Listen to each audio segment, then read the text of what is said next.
Afternoon, folks. First, the legal stuff.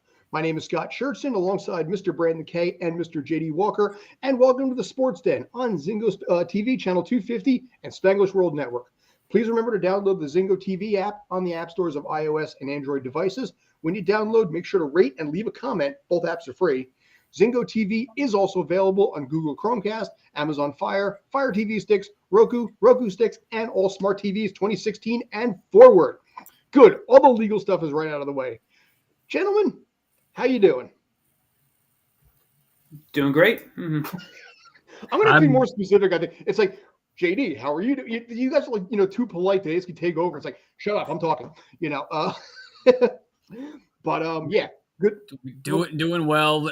Opening day, baseball is coming right around the corner. We have the Final Four for men's basketball coming up this weekend, and my Heat finally won a damn game last night, so I'm in relatively good spirits.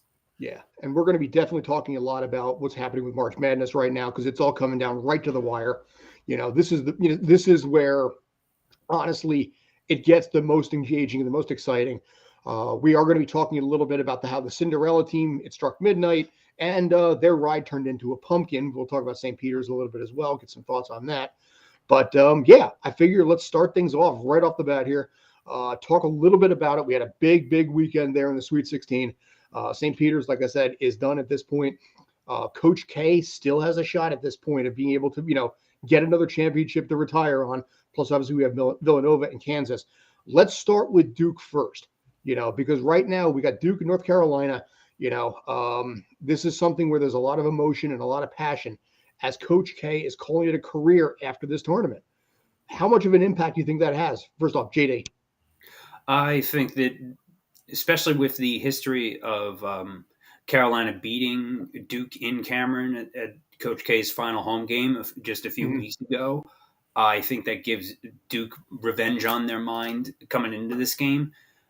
For all of the craziness of this rivalry over several decades, they've never met in the NCAA tournament until this year. And part of that is by design because the committee specifically tries to keep teams from the same conference from playing each other until the later rounds. The only time we even came close to something like this was in the 91 Final Four, where Kansas beat North Carolina in one semi and Duke beat UNLV in the other, and Duke over Kansas in the final for their first championship. That was the closest we got to this happening before. And I believe there was one other year where they could have met in the Elite Eight, but one of the teams lost in the first or second round that year. That's it. As far as possible NCAA tournament matchups, whoever wins this game has bragging rights for a very long time of either Carolina being the ones who sends Coach K into permanent retirement, which is oddly, would be kind of appropriate in its own right. If there's any team that can do it, it's Carolina. Or we have Duke coming back and with the last laugh saying, okay, you got the game at Cameron. We have the one that matters, with a championship on the line, at least, the last step before the championship game. And you have Villanova or Kansas waiting on the other sides. We have literal blue bloods of all four teams. After all that craziness in this tournament, we're down to, it feels like the college football playoffs for the same teams that are here every year. And additionally, 3 of the 4 teams are second seed or higher in this case too. So North Carolina at 8, while certainly, plausible when it comes down to, being in the Final Four, is kind of an outsider because, like I said, you got a 1 and you got a pair of 2s.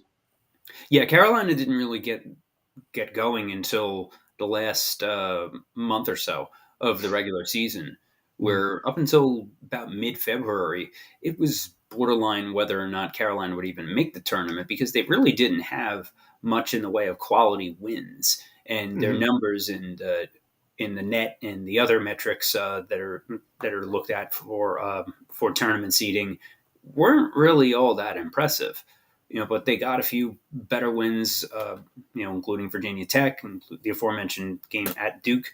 That put Carolina in positive momentum going into the tournament, and the talent is there. We saw it on Sunday where very quickly they jumped out to a quick 9-0 lead against St. Peter's and just never looked back. St. Peter's needed to strike early in order to have a chance, and the layups and the threes just weren't falling early on, and they were working uphill from there. Yeah. We're going to do a little bit of a review of St. Peter's probably a little bit later on, but I want to come back to Brandon in this case to talk a little bit first about Duke, North Carolina. We'll move over to Nova and Kansas in a little bit, but yeah, as far as Duke and North Carolina goes, Brandon, give me your thoughts on this. Do you think there's honestly are we in for a surprise upset here of Duke? It's possible. I don't want to say it's not possible because the way this tournament is designed, it's built in for upsets to happen. And when you get this late, like we've been talking about North Carolina the last couple weeks, they are an 8 seed that is playing like a top 3 seed. You know, one of these top seeds. Especially, you said they got hot late in February. That Duke win at Duke to spoil Coach K's final home game, I think to North Carolina really sparked a fire. They didn't do well in the ACC tournament, but coming into March Madness right from the gate, they showed themselves as a dominant team. They kind of through the first round or two a little it happens. They kind of slept on, but then into the Sweet 16, they really showed themselves that they're a legitimate team playing like a top seed, and I think, like we said, whoever the bragging rights to this game, just between that rivalry alone, forgetting the outsides of the tournament and stuff, but just the two teams alone in their rivalry, the bragging rights are going to be incredibly large. And I think the being able to put the feather in the cap of if you're Duke, you beat North Carolina, and then you can get that second feather in the cap of getting to the championship game and hopefully winning that game if you're Duke. But North Carolina, if I'm going into this game feeling confident though. So I really think the key for Duke to get past North Carolina is to out physical them, keep them off the boards for sure. Because if you're going to give them those types of rebounding numbers and stuff, second chance opportunities, you're going to get beat up. But I think Duke has the chance to out talent them. I think they are a better offensive team. And stuff like that. And they've done such a better job in this tournament of closing games out. They've had issues throughout the season of having bad losses, letting some leads dissipate, but they've really turned the tables around on that, tightened the screws, playing extremely well in this tournament. And, you got to give them every chance out there to go and beat North Carolina, especially with revenge on their mind. Banchero has been one of the best players in this tournament, from the start. He stepped up down the stretch of both the Sweet 16 and their Elite Eight games versus Texas Tech. Especially he kind of single-handedly shut down Texas Tech in the last 2 minutes of that game. So this is almost more important than a championship for either one of these fan bases. Because whoever wins this, even if they lose to Nova or Kansas in a championship game, yes, they're disappointed over not winning a championship, but they still have the bragging rights of at least we beat Duke/Carolina on the way to get here, so it's worth it. Mm-hmm. Now if you look at, Coach K's legacy and everything that's happened, obviously getting to the Final Four will cement his, regardless of what happens against North Carolina, he knows that he did not go out badly, in his, his final season. Now, in this case for him, looking at it, these are his last, possibly at most 2 games that he's got. It's going to be, it's going to be curious to see in this case what ends up happening, because for him, is there any kind of a thought process where it's like, okay, this is the end for me, or is it still business first, reflection later?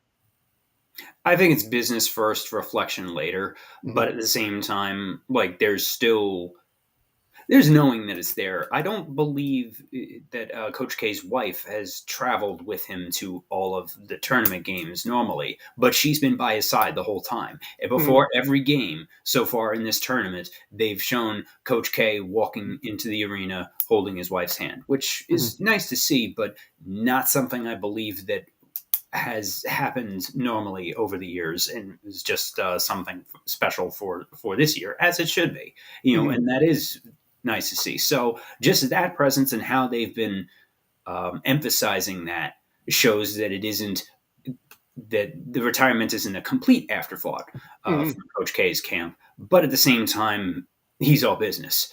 He always has been. So beating Carolina is items number 1 through 10 on the to-do list, and the retirement and reflection and all will come later, but this has all been played out for the entire course of this season, and these drawn out retirement tours, which I can't stand, because I think that they're just, it's just a self gratification that takes away from everybody else around you.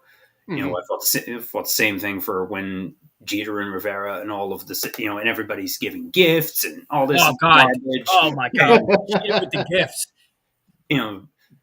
Which Peyton Manning was right to say, about the quarterback in Tampa who shall not be named. Hey, if you're coming back, I want my gifts back. Well, yeah. I mean, in this case, he's taking it a lot. Go ahead. I'm sorry. I was going to say, I think there's a lot of reflection and just honestly living in the moment, because if you see just his outpouring of love and just relishing in the moment that he's doing with his team, the coaching staff, I think especially this far into the tournament, that part of it is starting to set in. But don't get me wrong, the business as usual, business first is 100% on their mind. But I really think if you watch all his press conference, he's smiling ear to ear, talking about all these kids like they're his sons. So I really think there is kind of a healthy balance of kind of looking around and sitting there like, man, this is it. This is my last game or two at most. And we've played so well up until this point in the tournament. Let's continue to just pedal to the metal and get the job done. Yeah. And I think in this case, like you said, the reflection will end up happening later. But obviously, first things first, and he has been down this road. He understands exactly how this works.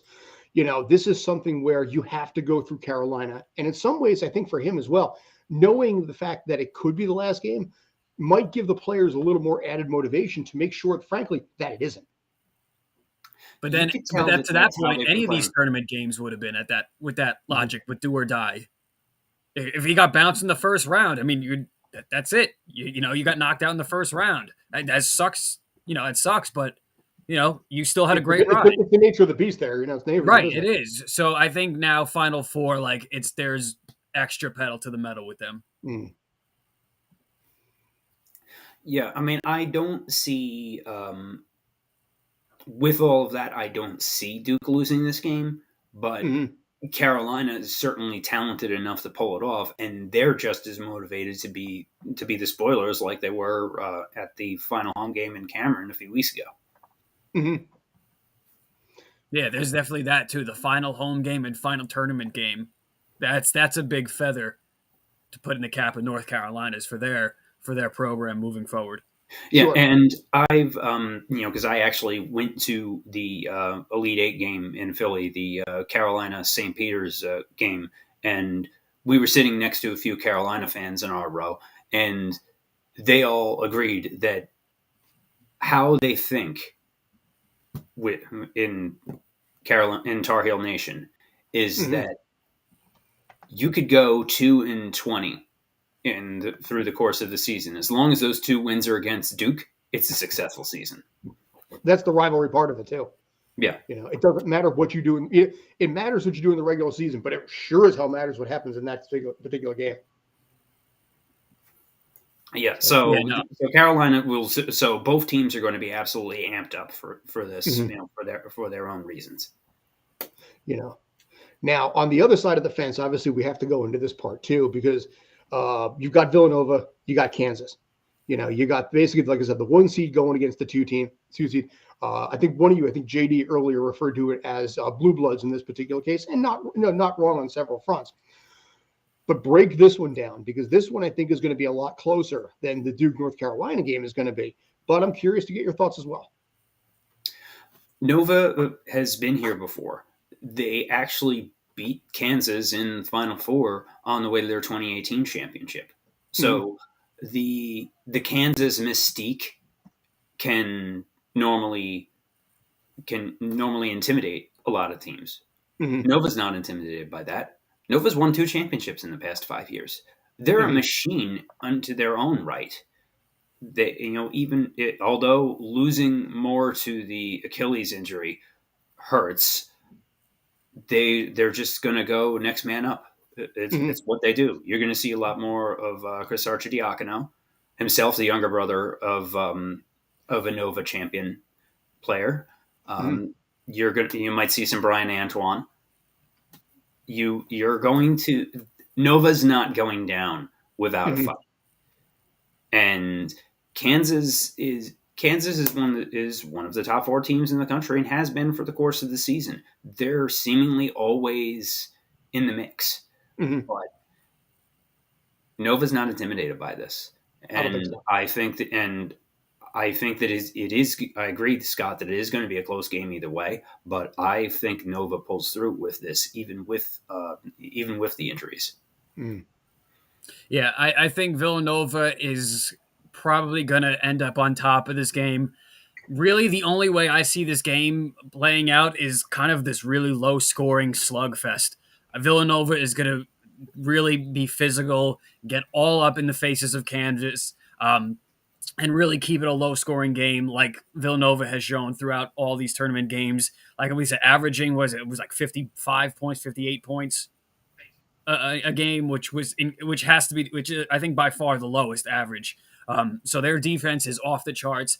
I think I said this yesterday on Home Court Press with you, JD. Kansas is going to have to score probably like 70 points at the Hmm. very least because Villanova can score a little bit, but the defense is their calling card.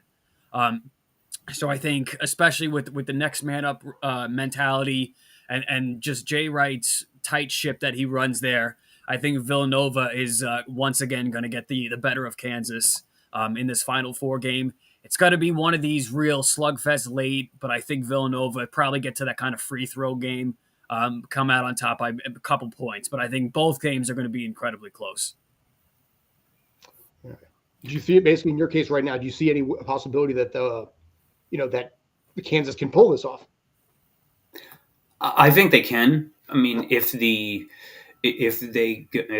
Nova has trouble finding a rhythm because of trying to adjust to Moore's injury, Hmm. and Nova builds a bit, and Kansas gets a big enough lead, I think that might be an issue for Villanova to come back if Hmm. if they go up 20 plus. But I think it is possible, but not likely. Fair. But I wouldn't be surprised. I would be a little surprised, but not that surprised if Kansas wins. You can make arguments for any of these 4 teams winning a championship. Hmm. There's no Now, team here that looks like they're severely outmatched. Like, yeah, this team is just happy to be here. None of these 4 teams are. After all at that this, craziness in the yeah, tournament, you have 4 of the best teams in the country, and that's what this comes down to. yeah, at this point, you're past the you're more at expectation than surprise. But obviously one of the big teams that was part of the surprise and part of the Cinderella run, and frankly endeared itself to a nation, was St. Peter's. Nobody expected them to get past Kentucky. Nobody expected them to get past Purdue. Nobody expected them to get anywhere near as far as they did. And for St. Peter's, suddenly they went from a no-name school to being on a national map. It's been an absolutely incredible run. With a bunch of guys who weren't even considered by bigger schools. Um, Actually, I didn't know this until about a day or two ago. But Casey Nadefo actually entered his name in the transfer portal last year, looking to transfer up to a bigger school, but couldn't really find a good fit, so he came back to St. Peter's. There's talent on this team. It'll be interesting to see how many of them stay at St. Peter's next year or transfer up to other schools, or if they're going to be able to keep most of the team intact. Yeah, Brandon. I think St. Peter's really just from the start beating Kentucky won the hearts of America, and I think they from even up to the game against North Carolina, they showed heart the Hmm. whole time. They were down virtually 18 to whatever it was, 22 points, I think, pretty much the whole game. But they played like it was a tie game, like they still had a chance in that game. And they're just it's such a likable story to get as far as they did. To especially to be local to our area, JD to have the Seton Hall connections between Coach Shaheen Holloway, which we will get to later, with his story.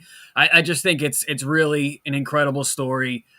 Those kids at St. You got to keep your head high because that there is absolutely nothing to be disappointed at, nothing to be ashamed of or anything like that. You played like you belonged with these top dogs in the tournament, got further than any 15 seed has gone before, and they were playing with the most of house money, and they came out on top, and it's really you tip your hat to them, and we'll see what they do moving forward.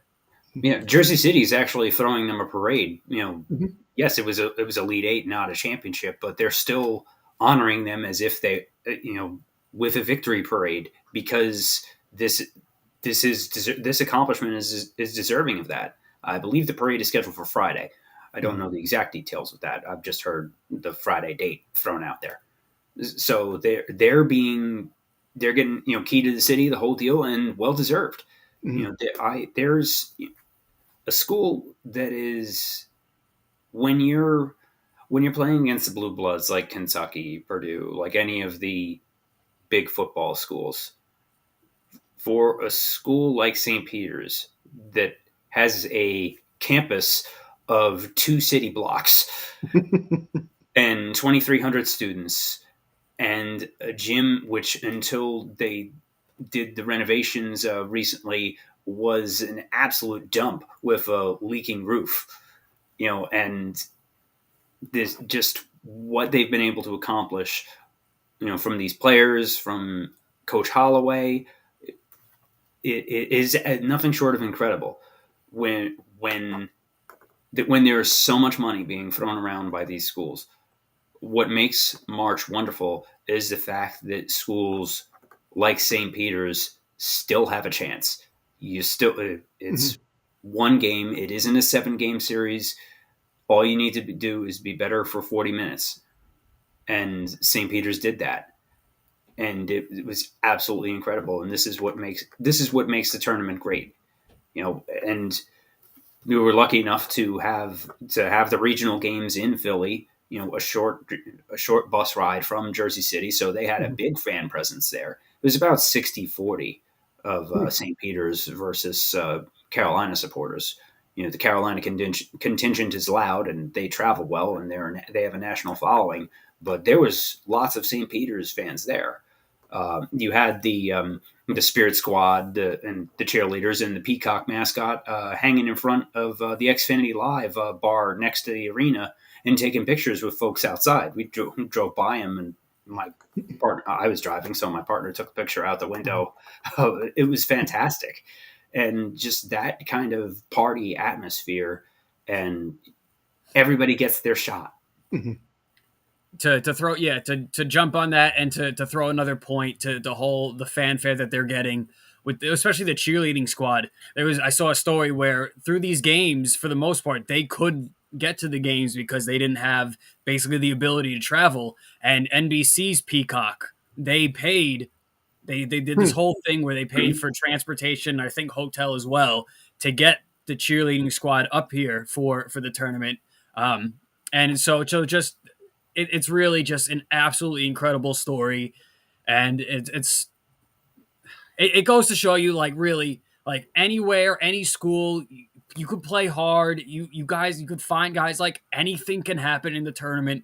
That's what's so magical about it. I keep saying the word magic about this tournament for weeks now, but it really is. I'm beating that drum on it, but and it can happen. We've seen, a couple years ago with Oral Roberts, which sounds like my local dentistry, and then years ago with Florida Gulf Coast, and if you remember Dunk City. So, it could happen, especially now where basketball is just all over the country. I keep saying you could find guys in every corner of this country playing basketball. This isn't kind of like college football where it's regionalized to the South, Midwest, and out West. It's basketball, man, and it's really just what makes March Madness the greatest basketball time of the year. Now, my Gonzaga question went from a school nobody had heard of in Bumble Squat, Washington, to that had John Stockton and not much else in their history. They took a 99 Elite Eight run, and from there they built one of the biggest powerhouses in the country. 23 straight tournaments since then. 2 national championship games. They haven't won a championship yet, but one of these years they're going to break through. So I don't know if St. Peter's can be Gonzaga East, and Villanova, you could say, kind of is. Although the Big East is much better. Yeah, although the Big East is much better competition than the West Coast Conference. Sure. That I think is a big difference there. And Nova does have a history with the, but it is still. But for any school that isn't what I like to call one of the big evil Power 5 football schools, for any school like that to have consistent success and win championships in the tournament, I'd much rather see that than the same few schools that are going for it like you do in college football. Now, my question to you in this case is, because St. Peter's is now effectively on the radar on a national stage, what does this mean for next season? I believe, while the indications are that Shaheen Holloway should be the next coach at Seton Hall in the coming days, that whoever they do pick as their next head coach will have some continuity.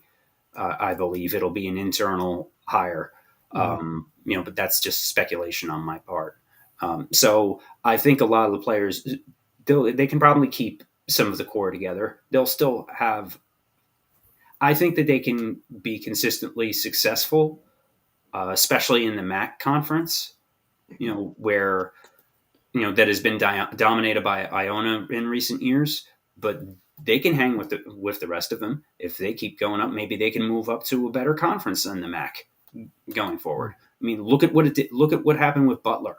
They made 2 straight championships, and in the matter of a few years, they moved up from the Horizon League to the A10 to the Big East. Maybe something like that is in store for St. Peter's. Heck, there's some St. Peter's folks. Look at the difference between Seton Hall and St. Peter's. In the 70s, they were basically equals, but Seton Hall went to the Big East and grew from there, and St. Peter's kind of stayed where they were. So is it possible that maybe probably not the Big East, but maybe St. Peter's could make a jump in their own right? That remains to be seen, and some more shuffling of the conferences might need to happen in order to open up a spot. But if there's consistent success for enough years, it's not out of the realm of possibility, since it's happened with other schools that have been in similar spots. So I want Doug to make a speech at this parade. Doug, I want a speech. All right, let's make it happen. All right, should we do a hashtag on that? Make Doug speak. Hashtag make Doug speak. Let's do this. Let's get it out there. Just one more question. I'm going to pull a little Columbo on this. Just one more question. When it comes right down to it, who's your pick basically for champion of the 4 remaining? Duke. Villanova. Okay. So my horse of Texas out of this. So barring a miracle, I'm probably going to lose the March Madness pool that we had going on. So thank you. You are mathematically still alive. Yes, and the Devils were mathematically still alive actually back in February. Mathematically alive does not continue to mean alive. So whoever that key person is, I don't know. There is a chance. I did run the numbers on that, so there is still a chance, depending on how the Final 4 shakes out. Well, I was going to say Duke has to lose to North Carolina. That's the first thing first. If I'm going to have any shot in hell on this, and then Kansas has to win, and then Well, the championship doesn't matter either way. So yeah, that's Actually it does, because there's another person in the pool who well, has I'm a thinking chance between the to two of them, and there's a third person in there somewhere. But Here, yeah, hold whoever on. the Kate person is probably going to win all the money on this one. Here, get me off the screen for a second. I hear my door opening. All right. So Hold on. yeah, I don't have it. Eduardo's got it. Okay. So Shane, get me off this crazy thing. So, but yeah, okay. So basically, right now, you said Kansas, right? I said Villanova. I'm sorry, you said Villanova. I'll say Kansas just because. Okay, Steph picked Kansas. Okay, good enough. So basically, everybody. No. So the bottom line is none of the four of us here actually. Steph picked. None of us, the four of us in this particular case, have gone with North Carolina. So, but bottom line, did you have fun though? I mean, I know you went to that game on Saturday, or go to the game over the weekend. Didn't go well, but did you at least have fun? Oh, it was a blast, and Good. even with even though St. Peter's didn't win, it was still a very fun experience. Just the atmosphere was great to be a part of. Seeing them cutting in person, cutting down the nets, you could see Hubert Davis crying. That was so because I did, even though St. Peter's lost, I did stick around to watch all of that because it is something that I've never seen in person before, and I wanted to see how that went. Although I wasn't exactly, I didn't exactly have courtside seats. I'll put it that way. But I was in the building. Okay. But I was building. upstairs in in the section next to the St. Peter's students. Okay. So you got to hear. That's what you got to hear them firsthand. Nice. Yeah. So. Some of the signs were fun. Many of which cannot be shown on this show. That was the next question I was going to have. Are they NSFW or not? A few of them were. All right. So put them in the comments. I'm curious to find out what happened there. So, all right. So at this point, three of us are going to go in three different directions in this particular case as far as which team's going to win. Kate will probably win the pool. So congratulations. You won our money. You suck. And right now, yeah, this is the Sports Den. We got about 23-ish minutes left. Find us always on Spanglish Sports World Spanglish World Sports Den on Instagram and also on Facebook and on Twitter at SSW Sports Den. There we go. I got it right there. Cool. So I want to break this into a little bit more on the NBA side now. The Lakers basically at this point have turned into a laughingstock. I've been seeing some of the memes that have been going on, which ironically enough have also tied to recent Oscar controversy, which we're not going to go into on this show, nor are we going into on Tales from the Film Set tonight. Other things happened at the Oscars besides that. But as far as the Lakers go, how much of a shame is this, and how much of a shame is it on LeBron's legacy? LeBron can only do so much. Mm. But at the same time, he was the real general manager of this team. He put this team together, which would have been a fantastic all-star team in 2010. Mm. But there's a bit of Schadenfreude here for somebody that basically has spent his whole career trying to put the Super Friends together. In Miami and Cleveland and LA and now Cleveland again, maybe ? Like I do not see, and also every one of these teams, it leaves into a burnt out husk when he's done. So but a lot of times that burnt out husk still walks away with a championship, and that's what sort of makes it all right in the long run. Yeah, that's what happened in Miami, and it turned out that Miami didn't really, while they dipped a little bit, they've made it back to the finals with Jimmy Butler a few years ago, and they're one of the best teams in the East again this year. So, just the Lakers, there's only so much LeBron can do to cover up for the absolute clown show that is the Buss family that owns the Lakers. And can't even get they can't even get their own stuff together. They had to, siblings had to fire each other. That's how much of a mess it is. And you see that a lot with a lot of these teams whenever ownership passes down to the next generation after the original owner dies. If there's multiple kids involved that are fighting over it, the power struggle and dysfunction usually sucks up the entire organization. Sorry, a little cough there.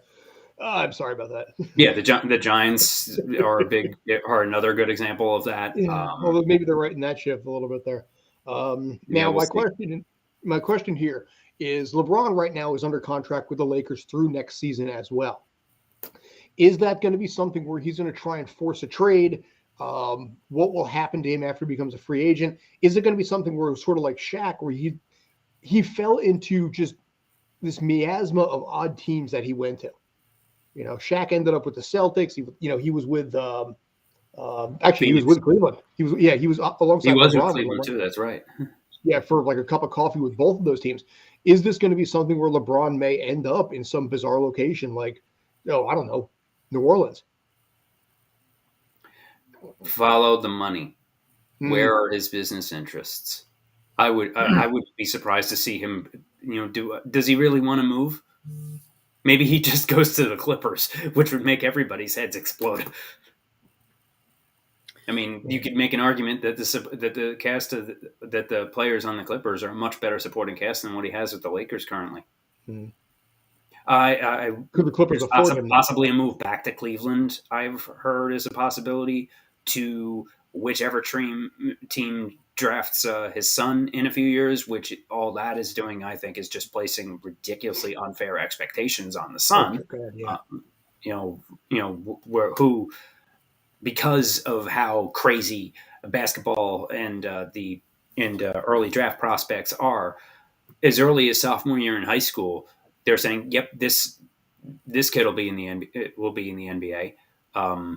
But it seems like with Bronny, he might need a little more seasoning. He might need to play 2 or 3 years in college instead of 1 year. Mm-hmm. We don't know yet. Which a lot already basically makes it worse for him to begin with, because right. Your dad went right to the NBA. Why do you LeBron? Although what's funny is that Bronny actually did get onto a Sports Illustrated cover at a younger age than his dad did. Well, yeah, but that's also because his dad is his dad, and he shares the same name. Something right. LeBron Sr., by the way, has apologized for. Mm-hmm. Being LeBron Jr.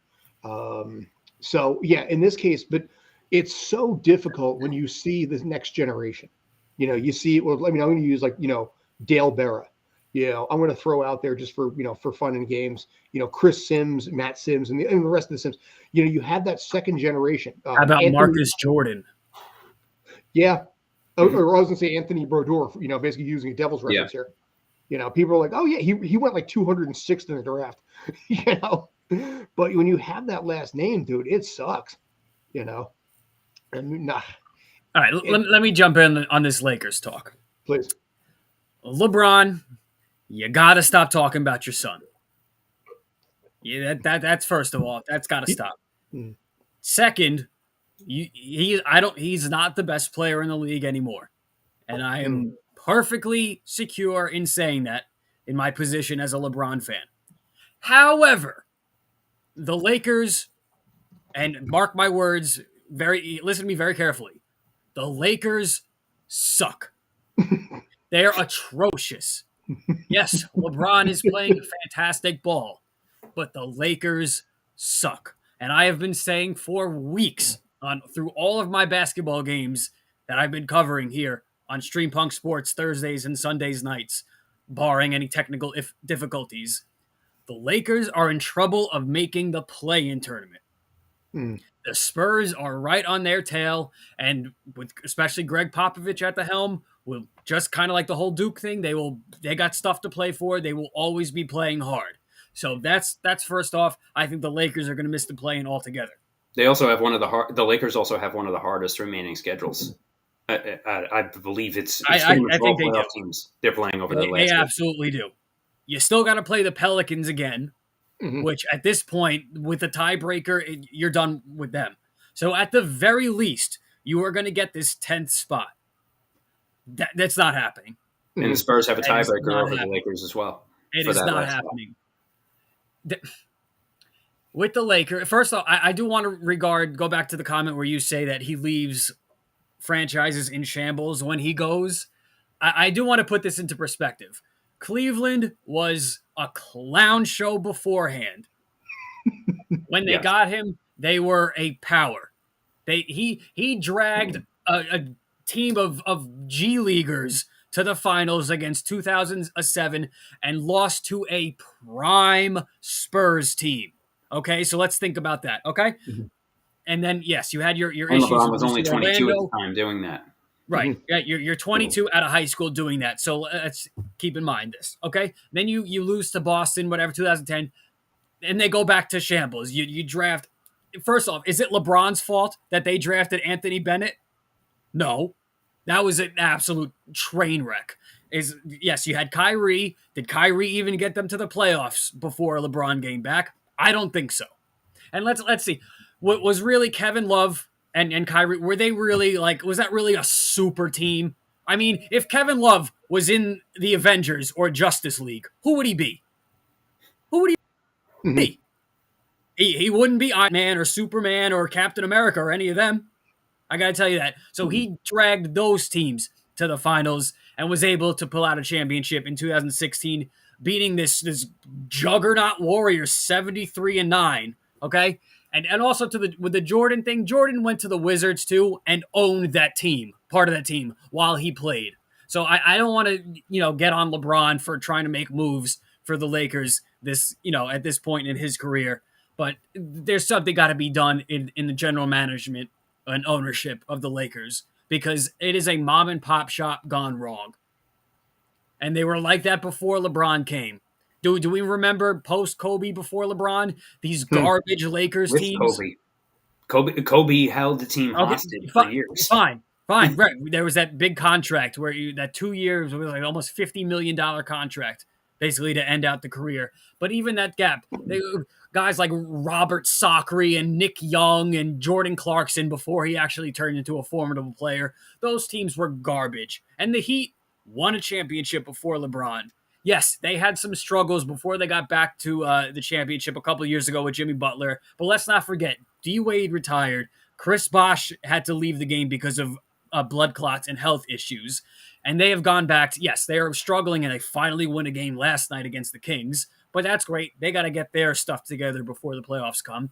But I think that there's got to be something monumentally changed with this Lakers team in the offseason because, like I said, I really don't think they're getting that 10th spot. They couldn't even they're give absolutely Westbrook done. away at the deadline. I would argue they could have gotten rid of Anthony Davis right after the championship. You know he's not going to stay healthy. Get a load for him while you can, while he's still at maximum trade value. Westbrook is a cancer wherever he goes, too. Every team that he's on never wins a darn thing, especially after him and Durant split up in Oklahoma. Westbrook, he puts up stats. Yes, he's a ball hog, yet also racks up a ton of assists and triple doubles. But at the same time, his teams never win a darn thing. And LeBron put this team essentially put this team together. Rob Pelinka is a puppet, and everybody knows it. Except who's pulling the strings? He needs to go. Is it the Bus family? Is it LeBron? Is it both? He's a joke, and the entire league knows it. I think that the only reason he was even in this position is because, Pelinka, is because I think he was Kobe's agent before he became the GM. Yes, he was. And I think he was also one of the, and I think he also, production can check me on this. I think he's also a Michigan grad. He was one of the, not Fab Five, but like part of kind of rode their. I think he was. Yeah, he was. I believe. So he's an empty suit if there ever was one. So I don't see any circumstance where he's back as general manager next year. And if he is, they're an even bigger disaster than I thought. You could put Rob Lowe in his spots. They look the same. Nobody would know the difference. Yeah. He would do just as good a job. With the generic NFL hat. Jesus. But all right. So that basically covers that. So I'm basically, thank you, Brandon, as always. I'm not sure if deities and comment actually fall into the criteria of what we're allowed to swear on the show or not. But let's assume not. You're just religious for, I think a non-Christian. But anyway, we'll find out in the due time on that. With the last 10-ish minutes, I want to swing this over to the NFL at this point, since basically we've spent 45 minutes on basketball, which is not bad. Props to that. But the offseason for the NFL has gone from weird to weirder to now weirder yet. I think you guys may have heard about this at this point, but there was conversation came down that Diggs actually ended up going to the Cowboys at this point. Stefan Diggs was apparently traded to the Cowboys. Did you hear about this? I have not. What? Yes, let's take a look. I mean, thank God, just get out of the division, but what? Yeah. Let me check on this real quick. Stefan Diggs. How can the Cowboys afford his salary with no cap space? Yes, he actually. I heard this morning, and now it's gone. Did they just backtrack on this? Is this fake news? What's that? Is this fake news? Could have been. Blew my mind this morning when I read it, too. All right. Well, that's basically okay. That's clickbait. Yeah, I was going to say it had to have been clickbait that came through Twitter last night or this morning. So, all right. Basically, not my best moment of all time, but you know what? Whatever. So, all right. Moving into a different direction in this case, basically staying in the NFL arena. There were a few things that have actually happened. We will not be discussing what happened with TB12 or whatever you want to call him. Brandon, feel free to use any kind of thing. If you want to use tuberculosis as TB, you're more than welcome. I think that's probably okay. But you know what? Let's just spend a couple minutes on this and close this out. Yeah. We've never really discussed, Russell Wilson. Actually, you know what? Better yet, let's take it in a different direction. Tyreek Hill. With the fact that Tyreek Hill now is with the Miami Dolphins, and unfortunately your Jets are going to have to face him twice a year. Yes, the Jets are stronger, but what does this mean for the AFC West? Not a corner. Their defense, not a cornerback. Secondary is still an absolute joke, and now they have to play Hill every year. Yay! Yeah, you can beef up your linebackers and your D line all you want, but that's not going to stop Tyreek Hill when he's burning a 4-1, speed down you, and forget it. Well, my question on this is how much weaker does this end up making the Kansas City Chiefs? I think they'll be fine. Yeah, let's not forget they brought in Juju also. Mm-hmm. So unless there really is some internal blow up with him and Jackson Mahomes and their TikTok situation that just blows up the team from the inside out. Yeah, by the way, didn't he just marry her too, Brittany? God. Patrick Mahomes. That is another toxic couple. Mm-hmm. I don't care what show they put on. Yeah. But no, the Chiefs will be fine. I think it's just the matter of having the rest of the division beef up. Mm-hmm. It's not just the Chiefs as a guarantee to come out of that division. 8 and 9 is probably whoever finishes 8 and 9 will probably end up in last place in the AFC West. That's how strong it's gotten. The thing about the Wilson trade is the fact that even after that move, the Broncos are still the worst team in that division. Like you had the Raiders on the cusp of the playoffs. Yeah, the Raiders making the playoffs and the Chargers right on the cusp last year. The Chiefs being the powerhouse that they are. So Denver upgraded a quarterback. So cool. Wait, but everybody else has gotten better in that division. So based on this, could we argue that Russell Wilson's situation didn't change at all? I mean, I personally don't think it has. So if you're going from the maybe NFC West, maybe a little bit. I mean, if we're going from the NFC West, which we have been arguing the last couple of years has been the best division in football, now we're saying it's the AFC West, and if we're saying that he's either the third or fourth best team, or worst best team, however you look at it, that would be the same situation they had with basically Arizona or San Francisco the past couple of years in the NFC West. So if based on that logic, Russell Wilson's situation is the exact same thing. So what's the Broncos have a better defense. Yeah, no, they do. It's relative. It's relative that's still. The improvement, but the competition is still better. That's what I'm saying. It's relative.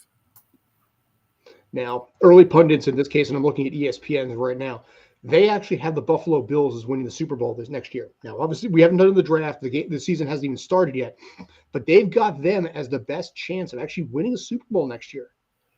That strikes me as a little odd, but I want to get your thoughts anyways. We got like 4 minutes left. The AFC West will kind of beat each other up.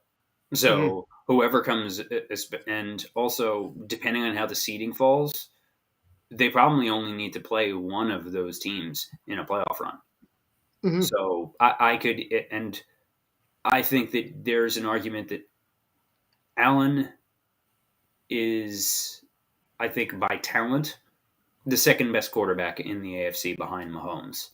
You have Burrow a close third, I think, and you could even make an arguments for Burrow and Allen to be interchangeable, but they're still top three quarterbacks in the AFC. You know, we'll see what's going on with Diggs, but you know, and the Bills have beefed up their defense as well, picking up Von Miller. Buffalo's going for it, and they'll be motivated by the playoff shortcomings of last year. So I could easily see the Bills just going on a tear and wiping the floor with everybody throughout the course of the season. I could easily see that. Yeah, the Bills are winning the division. They are absolutely better than any team in the AFC South. They are absolutely better than any team in the AFC North. Is there any team in the AFC that's going to be better than the Bills? It's coming out of the AFC West.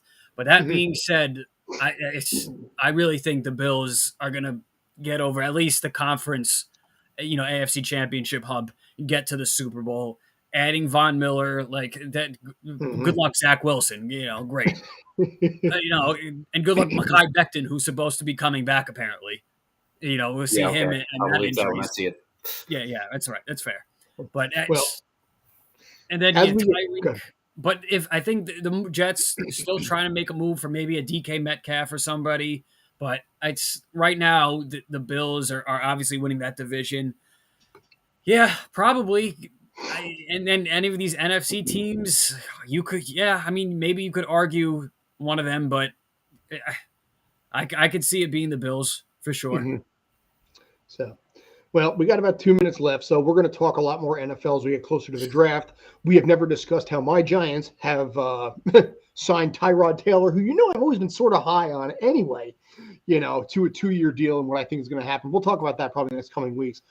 Next week, we'll be breaking down March Madness, or basically at this point, April Madness, probably one more time, and a little MLB preview. So with about 2 minutes left, my name is Scott Schertzen. That was, of course, Mr. Brandon Kaye. And, of course, down below was Mr. J.D. Walker. This has been the Sports Den. Yes, go ahead, please. I have one point out of kind of left field. I might have mentioned this a couple weeks ago, whatever, maybe. Joe Burrow. If the Bengals don't get their stuff together in putting a line around him and stuff like that, look for Burrow to go elsewhere. And he has the clout now that he could probably demand a trade and push it, yes. But also at the same time, I think a lot of players are going to want to go there, seeing what Cincinnati's been able to do and what that tandem, that quarterback running back tandem is, and knowing what the future could be for Cincy. So, one more year on that contract. It's put up the way NFL rookie contracts go. It's put up or shut up after year 3.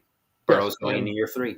So he's put up so far. He's put up so far. But if Cincy doesn't hold their end of the bargain, look for him to go elsewhere. I'm saying that now.